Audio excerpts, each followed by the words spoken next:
அன்பான பிராட்வே வெஸ்டி தமிழாலய குடும்ப அங்கத்தினர்களே, அனைவருக்கும் இயேசு கிறிஸ்துவுக்குள்ளான ஸ்தோத்திரங்கள்.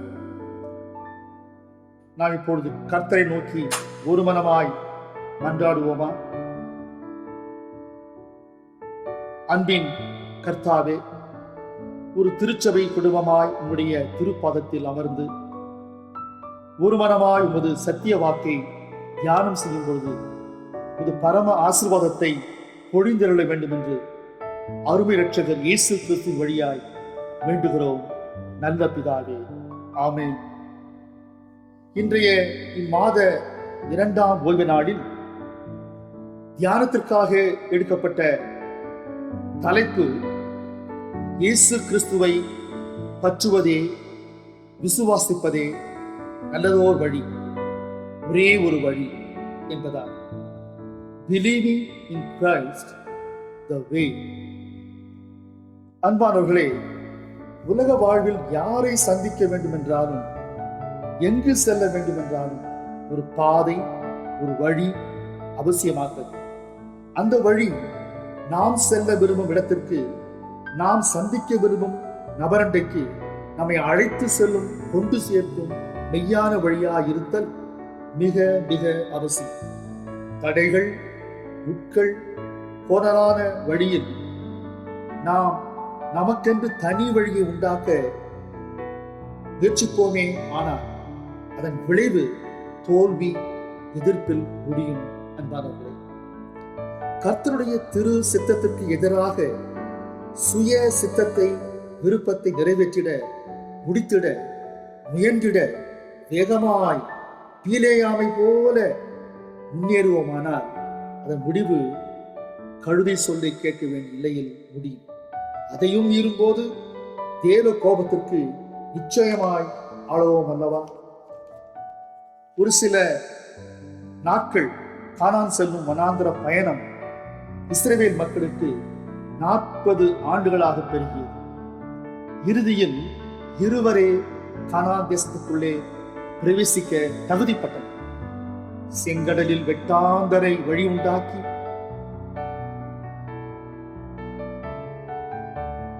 மக்காமல் உடையை ஆண்டவர் பராமரித்து இருக்கும் பொழுது கானான் போகும் பாதையை இஸ்ரவேலருக்கு ஏன் நீட்டினார் கர்த்தர்? அவர்கள் கர்த்தர் செய்த உபகாரத்தை மறந்து, நன்றி மறந்தவர்களாய் அவரை சோதித்து அவருக்கு எதிராக முறுமுறுத்தார்கள். லோத்தின் மனைவியைப் போல இஸ்ரவேல் மக்கள் பின்னான எகிப்து வாழ்வை பெருமையாய் தேவ சமூகத்தில் பேசி தேவனை சோதித்தபடியார் மோசேயின் கானான் பிரவேசம் மாற்றப்பட்டு அவன் முடிவு தேவனாலே பொறுப்பேற்கப்பட்டது. யாக்கோபு வாழ்க்கையை நாம் சற்று சிந்திப்போமானால், யாக்கோபு தகப்பன் ஈசாக்கு அண்ணன் ஏசாவிடமிருந்து ஆசீர்வாதத்தை ஏமாற்றி பறித்தபடியார் அவன் குடும்பமாய் சம்பூர்ணமாய் எதையும் அனுபவிக்க முடியாமல், வழிகள் அவன் விருப்பப்படி அமையாமல் போனது. சற்று வித்தியாசமான கண்ணோட்டத்திலே நாம் கர்த்தர் காட்டும் வழிமுறையை பார்ப்போமா? எஸ்தர் புத்தகத்திலே நாம் பார்த்த காரியங்கள் உண்டு. ரூத் புத்தகத்திலே பார்க்கும் பொழுது நகோமி பெத்லகேமில் நேர்ந்த பஞ்சம் நிமித்தம் மோவாப் தேச வாழ்வு கசப்பாய் மாறினாள். அவள் மோவாப் சென்று அவள் வாழ்க்கை கசப்பாய் மாறினாள். அவள் தேவனை அறிந்து புரிந்து வாழ்ந்தபடியால் நகோமியை மருமகள் ரூத் தைரியமாய் பின்பற்றி இயேசுவின் வம்சாவழியில் ஒன்று கலந்தார். இன்று ரூத் இயேசு கிறிஸ்துவின் பாட்டியாக மிக பெருமையோடு திருமறையிலே அவள் பாராட்டப்படுகிறார். அன்புக்குரியவர்களே, நாம் வாழும் வழிமுறை கர்த்தருக்கு உகந்தது. ஆனால் நிச்சயம் நம்முடையவர்கள் பிறர் நம்மை பின்பற்றுவது உறுதிப்படும். எஸ்தர் புத்தகத்திலே மொர்தெகாய் தேவன் சொன்ன வழியில் வாழ்ந்து தன் வளர்ப்பு மகள் எஸ்தரை அதன்படி வளர்த்தபடியாலே அதன் பலாபலன் மொத்த யூதர்கள் காக்கப்பட்டு விடுதலை பெற்றனர். நாமும் இயேசு காக்கும் வழியில் வாழ்ந்தார் அதன் பலனை நாம் மட்டுமல்ல, நம்மை பின்பற்றுவோரும் பயன்பெறுவது நிச்சயம். இந்த நிலையிலே நாம் ஒரு பொருத்தமான பாடலை பாடி மகிழ்வோமா? இந்த பாடலை டிஜிஎஸ் தினகர் அவர்கள், அவருடைய மகன் அவரும் மிக அருமையாக பாடுவார்கள். பாடுவோமா? வழி நடத்தும் வல்லதே வாழ்வின்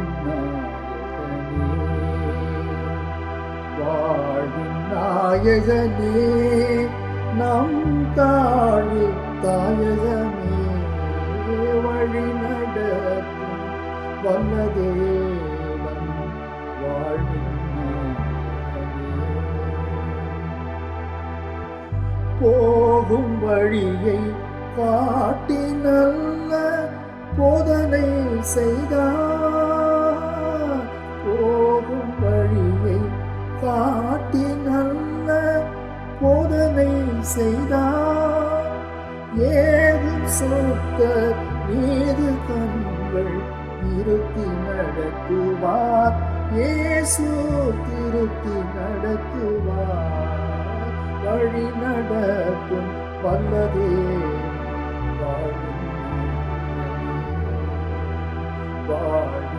நாயகனே, நம் தாழ்வில் தாயகமே, வழி நடத்தும் வல்லதே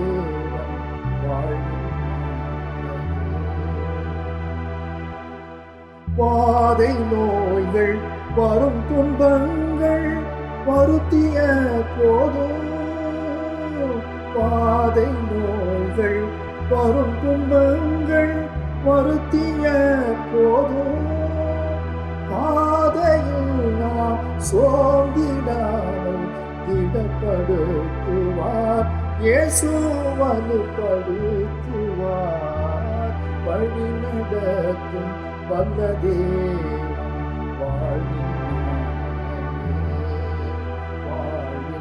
நாயகனே, நம் தாழ்வில் தாயகமே, வழி நடத்தும் வல்லதே.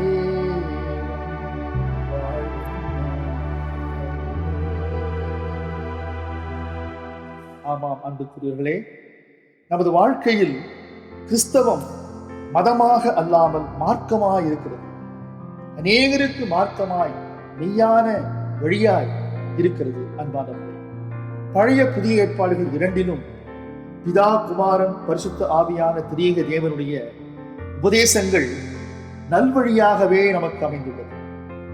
இயேசுவின் தேவராஜ்ய உபதேசங்கள் போதனைகள் நமக்கு வாழ்க்கை வழியாய், வழிக்கு வெளிச்சம் காட்டும் ஒளியாய் காணப்படுகிறது. Religion in both a way of life and a view of life.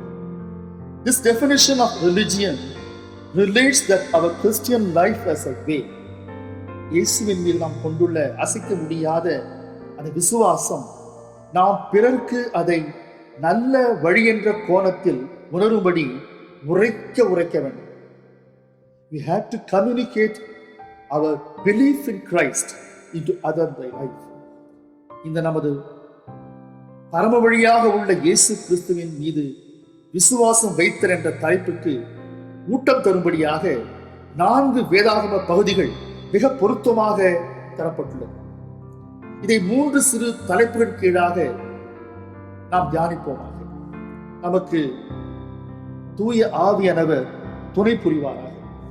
1, இயேசுவை விசுவாசித்து வழி காண்பது வாக்குத்தத்தங்களை மறுநிச்சயம் செய்வதே என்பதால் யாத்திராகமம் 14ஆம் அதிகாரம் 10 முதல் 20 வசனங்கள் இந்த தலைப்புக்குரிய அநேக விளக்கங்களை தருகிறது. Believing in Christ, reassurance of his promises. சிலுவை வழியாக உட்பிரவேசித்தால் மட்டுமே நாம் இயேசு உபதேசித்த வழியை கண்டுபிடிக்க முடியும்.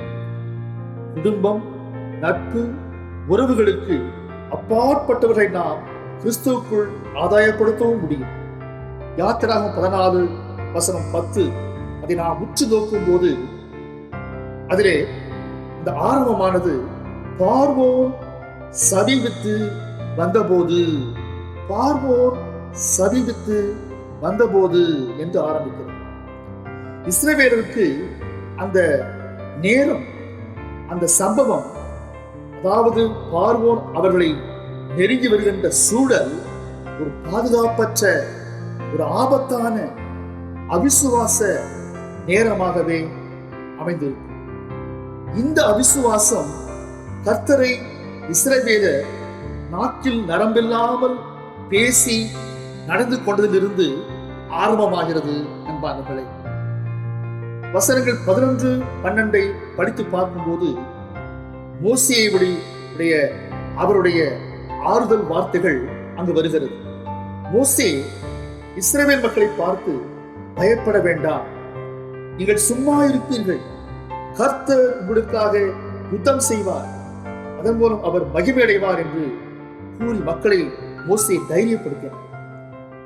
தேவன் பார்வோன் படைக்கும் இஸ்ரவேலருக்கும் இடையே மேக ஸ்தம்பமாக, இஸ்ரவேலருக்கு வெளிச்சமாக, எகிப்து படைக்கு இருட்டாக கூட பின்தொடர்ந்தார். பாருங்கள், கர்த்தர் எவ்வளவு உருக்கமானவர், இரக்கமானவர், நீடிய பொறுமை உள்ளவர். பாருங்கள், கர்த்தரின் இந்த இரக்க செயல் இஸ்ரவேல் மக்களின் சுருங்கி போன விசுவாசத்தை விஸ்தாரமடைய செய்தது. அன்பானவர்களே, தேவனது வழியை கிரகித்து பின்பற்றுவதே யாத்ராகம புஸ்தக விளக்கமாகும். தேவனோடு அவர் காட்டும் வழியில் நடப்பது பரம கானானில் சேர்வதற்கு இணையான உன்னத அனுபவமாகும். மனத்தாழ்மையா என்னை பின்பற்றுவதே தவிர வேறு எண்ணத்தை உங்களிடத்தை கேட்கிறேன் என்று தேவன் உன்னையும் என்னையும் பார்த்து ஓயாது இன்று வரை கேட்டுக்கொண்டே இருக்கிறார். ஒன்று நாம் மறுபதில் தர வேண்டும், அல்லது செயல்பூர்வமாக நாம் வாழ்ந்து காட்ட வேண்டும்.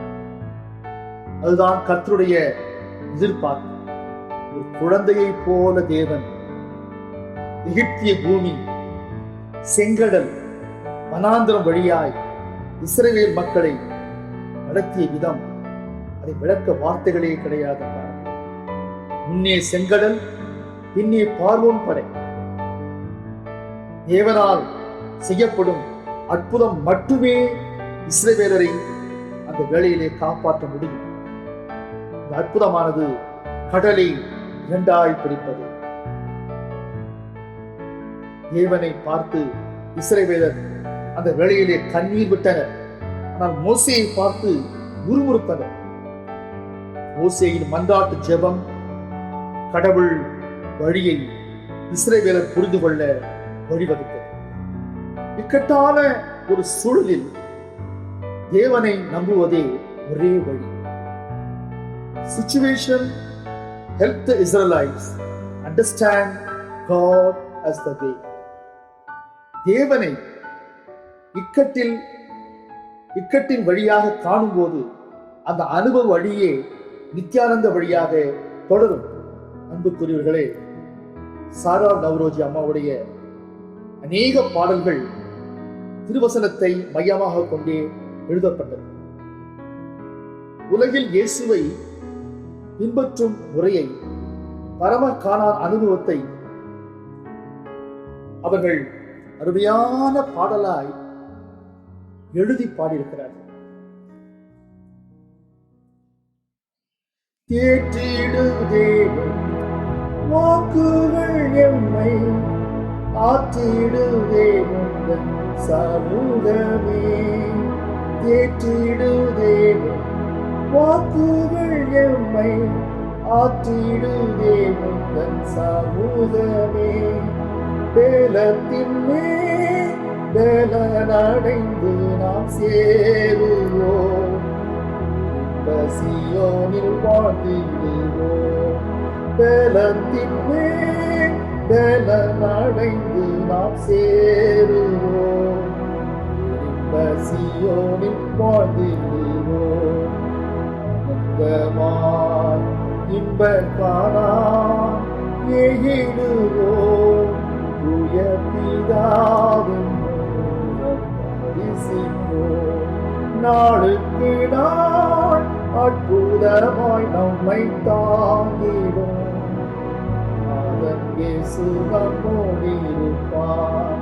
நாளுக்கு நாள் அற்புதமாய் நம்மை தாங்கிடும்.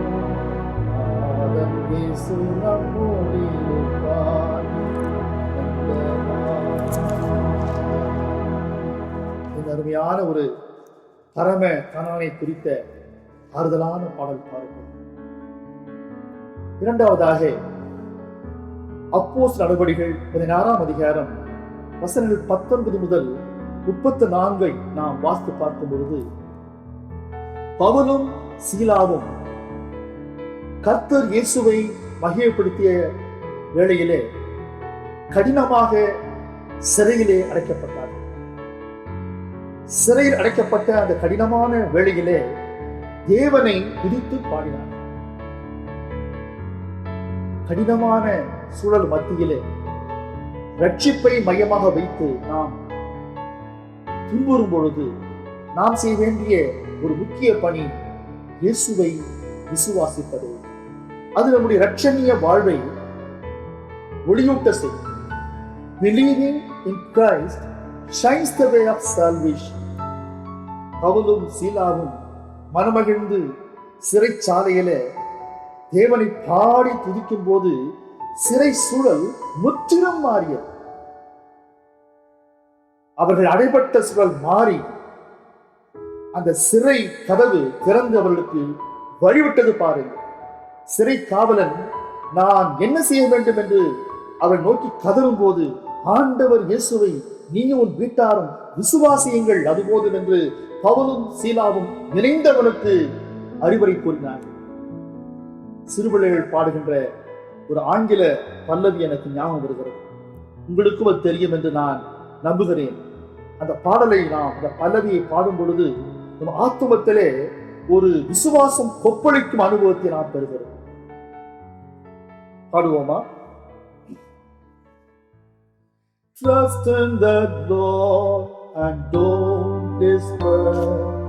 He is a friend so true. No matter what your troubles are, Jesus will see you through. Sing when the day is bright. Sing through the darkest night. Every day, all the way, let us sing, sing, sing.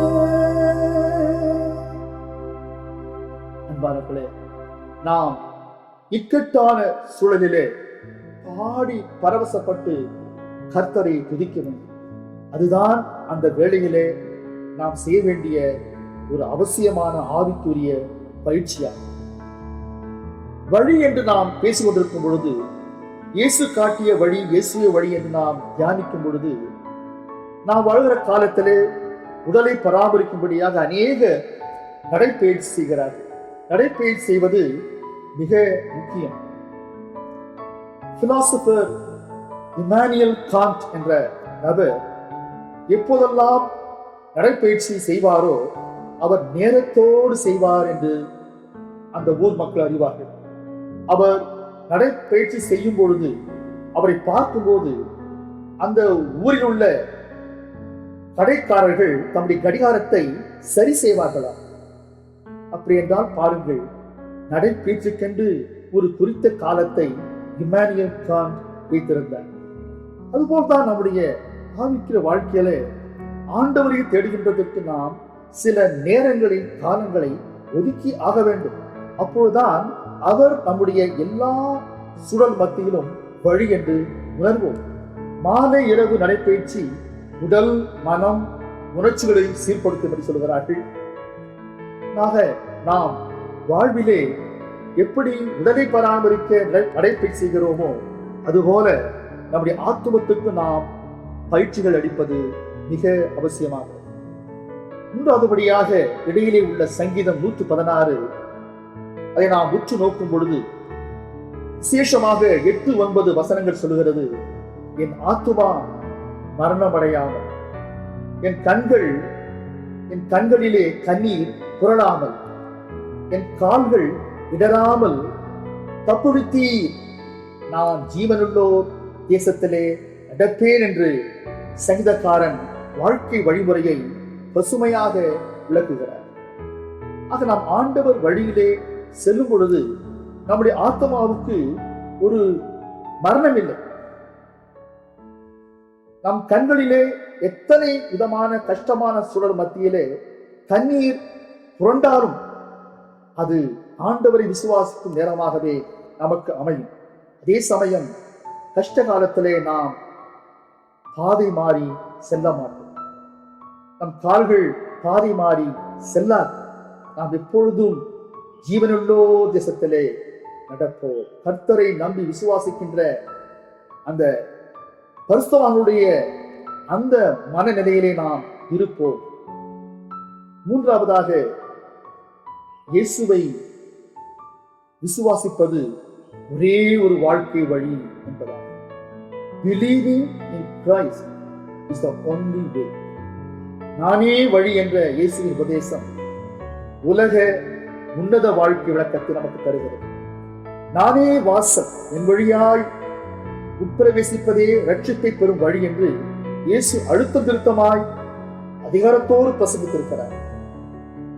இயேசு கிறிஸ்துவுடைய கல்வாரி இரத்தம், அவருடைய உயிர்த்தெழுதல் வல்லமை நித்திய வழிக்கு நம்மை உந்துகிறது.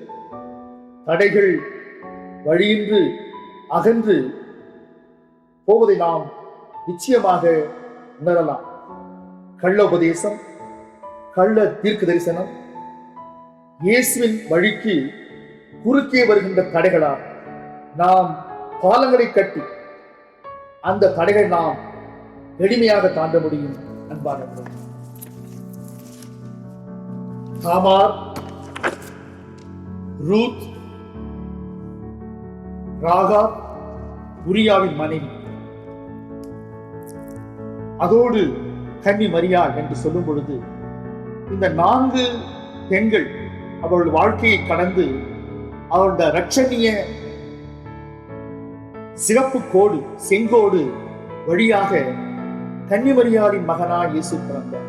எத்தனை தடைக்கற்கள், அத்தனை தடைக்கற்களையும் பரமபிதா படிக்கட்டுகளாக மாறி நமக்கு ரட்சிப்பை கொடுக்கும்படியாக, நம் பாவங்களை மன்னிக்கும்படியாக இயேசுவை நமக்கு அனுப்பினார். அவர் சிலுவை வழியாய் நம்மை ரட்சித்தார். யோவான் 14 வசனம் 4, 5 வசனங்கள் இயேசுவே வழி என்ற காரியத்தை புதிய ஏற்பாட்டிலே மிகைப்பட விளக்குகின்ற ஒரு பகுதியாகும். இயேசு சிலுவை பாதையின் துவக்கத்தில் சீஷர்கள் அண்டையிலே விடை பெற்று போகும்போது, நான் போகிற இடத்தை அறிவீர்கள், வழியையும் அறிவீர்கள் என்றபோது சீஷன் தோமா அறியாமையினாலே, நீ போகிற இடத்தை அறியோமே, வழியை எப்படி அறிவோம் என்று பிறரையும் தன்னோடு சேர்த்து பேசினார். அப்போது இயேசு, நானே வழி, நானே சத்தியம், நானே வாழ்வென்று கூறினார். 1850 இங்கிலாந்து தேசத்தின் வழியாக கப்பல் ஒன்று சீனாவை நோக்கி செல்லும் போது காற்றின் திசை மாறியது. அந்த நாட்களிலே கடல் காற்று வழிதான் சுக்கான் செயல்பட்டு கப்பல் பயணம் நடக்கும். அப்போது அந்த சமயத்திலே அங்கிருந்த வாலிபன், நாம் கிறிஸ்தவ பயணியாக 4-5 பேர் மட்டும் சேர்ந்து ஜெபிக்கலாமே, அப்போது நிச்சயம் காரியம் கர்த்தரால் மாறும் என்று விசுவாசத்தோடு சொன்னார். அந்த கப்பலின் மாலுமியும் அதை ஏற்றுக்கொண்டு ஐவராக ஜெபித்தார்கள். காற்று இவர்கள் கப்பலுக்கு சாதகமாக வீசி பயணம் இனிதாக முடிந்தது. பாருங்கள், அந்த விசுவாச வீரன் வாலிபன் யார் தெரியுமா? சீன மிஷனரியாக மாறிய ஹட்சன் டெய்லர். அந்த வாலிப வயதிலே அவனுக்கு இருந்த பரிபூர்ண விசுவாசம் கப்பலில் உள்ள அத்தனை மாலுமிகளையும் காப்பாற்றியது. கப்பல் ஓட்டும் மாலுமிக்கு விசேஷ ஞானத்தை கொடுத்து ஒரு அனுமதி பெற்று ஜெபித்தபடியினாலே அவர்கள் இந்த கடல் பயணத்தை சிறப்பாக முடித்தார். நம்முடைய வாழ்க்கையில் எப்போதும் ஆண்டவர் இயேசு காட்டும் வழியில் மட்டும் நாம் நடந்தோமானால் நிச்சயமாக உலக வாழ் வருகின்ற அநேக துன்பங்கள், கஷ்டங்கள், வியாகுலங்கள், கண்ணீர்களை மிக எளிமையாக கடக்க முடியும். அது கடினமான காரியம்தான். உதாரணமாக எத்தனையோ பூச்சிகளையும் ஜந்துகளையும் பார்க்கிறோம். ஈக்களுடைய செயல்பாட்டை நீங்கள் உற்று கவனித்திருக்கிறீர்களா? ஈக்கள் என்றால் நீங்கள் ஏதோ சற்று தரக்குறைவாக யோசிக்கலாம். ஆனால் அந்த ஈக்களிடம் நாம் சில காரியத்தை கற்றுக்கொள்ள வேண்டும். எறும்பண்டை நீங்கள் கற்றுக்கொள்ளும் என்று நமக்கு சாலமோன் மிக அழகாக கூறியிருக்கிறார். ஈக்கள் பாருங்கள், தம் 2 சிறகுகளை மேல் நோக்கி வைத்து உடலை மட்டும் நீரில் மூழ்கி குளிக்குமா. பின்பு சூரிய ஒளி காற்றில் உடல் ஈரத்தை போக்கிக் கொள்ளுமா. நாம் கிறிஸ்தவர்களாய் இந்த சிறிய ஜந்துவை உற்று நோக்க வேண்டும். Let us keep the wings of our soul, our faith. நம்முடைய ஆத்தும சிறகுகளை நாம் உலகிற்கு அப்பாற்பட்ட வகையிலே நாம் வைத்து காப்பாற்றுவது, நம் விசுவாசத்தை பராமரிப்பது மிக அவசியமாக இருக்கிறது. எதற்கென்றால் அப்போதுதான் நாம் ஆண்டவர் இயேசு காட்டிய வழியை பின்பற்றுவோம், அதை விசுவாசிப்போம். இயேசுவை விசுவாசிப்பது என்பது வாழ்க்கைக்கு வழிகாட்டும் வேதாகம வாக்குத்தத்தங்களை மறுநிச்சயம் படுத்துவதாகும். இது முதலாவது காரணம். இரண்டாவது, இயேசுவை விசுவாசிப்பது ரட்சிப்பின் வாழ்க்கை வழியை பிரகாசிக்கும். மூன்றாவது, இயேசுவையே வாசலாய் நாம் பின்பற்றி அவர் சிலுவைக்குள் உட்பிரவேசிப்பதே கிறிஸ்தவ வாழ்க்கை வழியாகும். இந்த பிரசங்க தலைப்பு இயேசு வழியாய் பிதாவை தூய ஆவி ஆனவர் துணை கொண்டு வழியாக ஏற்பது.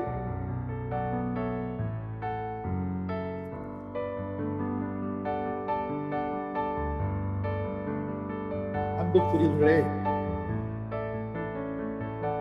ஆண்டவர் இயேசு யோவான் 14ஆம் அதிகாரம் அதிலே சொல்லும் காரியத்தை ஒரு 10 அருமையான பாடலாக இருக்கிறார். பாடல்களை பாடாமல் சில சமயங்களிலே நாம் சத்தியத்தை விளக்க முடியாது. ஏனென்றால் சத்தியம் சில சமயங்களில் பாடலாகவும் சில சமயங்களில் உரைநடையாகவும் இருக்கிறது. உரைநடையும் பாடலும் இணையும் பொழுது நமக்கு உண்மை மிக எளிமையாக விளங்கும். ஒரு தெரிந்த பாடல் தான், பாடி பார்ப்போமா? நானே வழி, நானே சத்தியம், நானே ஜீவன் மகளே. நானே வழி, நானே சத்தியம், நானே ஜீவன் மகளே. என்னை அன்றி உனக்கு விடுதலை இல்லை, என்னை அன்றி உனக்கு நிம்மதி இல்லை. என்னை அன்றி உனக்கு விடுதலை இல்லை, என்னை அன்றி உனக்கு நிம்மதி இல்லை. நானே வழி, நானே சத்தியம், நானே ஜீவன் மகனே. நீ நம்பும் மனிதர் கைவிடலாம், ஆனால் நான் ஒருபோதும் கைவிட மாட்டேன். நீ நம்பும் மனிதர் கைவிடலாம், ஆனால் நான் ஒருபோதும் கைவிட மாட்டேன். கலங்காதே என் மகளே, கண்மணி போல் உன்னை காத்திடுவேன். கலங்காதே என் மகனே, கண்மணி போல் உன்னை காத்திடுவேன். நானே வழி, நானே சத்தியம், நானே ஜீவன் மகனே. நானே வழி, நானே சத்தியம், நானே ஜீவன் மகனே. இயேசுவே பாடுவது போல இருக்குது பாருங்கள். மனிதர்கள் பாடும்போது நாம் மனிதனுடைய காரியங்களை நாம் எண்ணுகின்றோம். ஆனால் பேசுவது, பாடுவது, செயல்படுவது கர்த்தர் இயேசுவே என்பதை நாம் மறக்கக்கூடாது. நாம் ஜெபித்து முடிப்போமா? பரலோகத்திற்கும் பூலோகத்திற்கும் சகல சராசரங்களுக்கும் ஆளுகை பிரபுவாகி எங்கள் தேவனே, முதலாவது எங்களை அப்பா உம் மண்டையை தாழ்த்துகிறோம். கொரோனா தொற்று மூலமாய் வியாபித்து வருகின்ற பல்வேறு துயரங்கள், கண்ணீர் கதைகள் நிறைந்த உலக மக்களுடைய அனைத்து தேவைகளை சந்திக்க வல்லவர் நீர் ஒருவரே என்பதை விசுவாசிக்கிறோம் அப்பா. இந்த தொற்றுடைய பாதிப்பு, தாக்கம் ஒவ்வொரு வகையிலே அனைவரையும் தாக்கி வருவதை காண்கிறீரே சுவாமி. மனமிறங்கி எங்கள் குற்றங்களை, குறைகளை, பாவ பலவீனங்களை மன்னித்து இந்த சூழ்நிலைகளை மாற்றிடும் அப்பா. ஆள பிறந்தவர் உலகில் ஒருவருமே இல்லை சுவாமி, உம்மை தவிர அனைவரும் உம்முடைய பிரஜைகளே என்பதை ஒவ்வொருவரும் உணர்ந்து இக்கட்டான காலங்களிலே ஒருவரை ஒருவர் ஆதரிக்க பரந்த மனதை தாரும் அப்பா. உம்முடைய திருக்குமாரனாகிய இயேசுவை எங்களுக்கு வழியாக, வாய்மையாக, வாழ்க்கையாக கொடுத்த தயவுக்காக நன்றி கூறும் சுவாமி. இந்த பேரிடர் நெருக்கடி காலத்தில் பாரபட்சமின்றி உலகின் அனைத்து மக்களையும் ஆளும் அரியாசனத்திலே உம்மால் அமர்த்தப்பட்டோரையும் சிறப்பாக தூய பாதத்திலே சமர்ப்பிக்கின்றோம் ஆண்டவரே. மக்கள் உயிரையா, அவர்களின் வாழ்வாதாரத்தையா, நாட்டின் பொருளாதாரத்தை நிறுத்துவதா என்ற பெரிய போராட்டத்தில் உலக மக்களின் உள்ளங்களில் இடம் பிடிக்க கர்த்தாவே உம்முடைய விருப்பத்திற்கு இணங்க நடந்து கொள்ள ஆள்வோருக்கு உம்முடைய ஞானத்தை தாரும் சுவாமி. விரைவில் நல்ல ஆரோக்கியமான உலக சூழலை தாரும். நாங்களும் இணைந்து உம்மை ஆராதிக்க எங்கள் குடும்ப பணிஸ்தர கடமைகளை செமையா செய்ய கிருபை புரியும் ஐயா. சகல விண்ணப்பங்களையும் அருமைநாதர் இயேசுவின் மூலம் மனத்தாழ்மையோடு வேண்டுகிறோம் எங்கள் நல்ல பிதாவே, ஆமென். என் ஆத்துமாவே கர்த்தரை ஸ்தோத்தரி, என் முழு உள்ளமே அவருடைய பரிசுத்த திருநாமத்தை ஸ்தோத்தரி.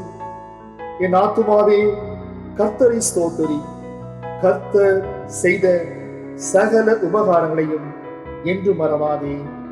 ஆமென். பிதாவாகிய கடவுள், குமாரனாகிய கடவுள், பரிசுத்த ஆவியமாகிய கடவுளுடைய அன்பு, அருள், ஆசீர்வாதம், வழி நடத்துதல் இன்றுமென்றும் சதா காலங்களிலும் நிலைத்திருப்பதாக.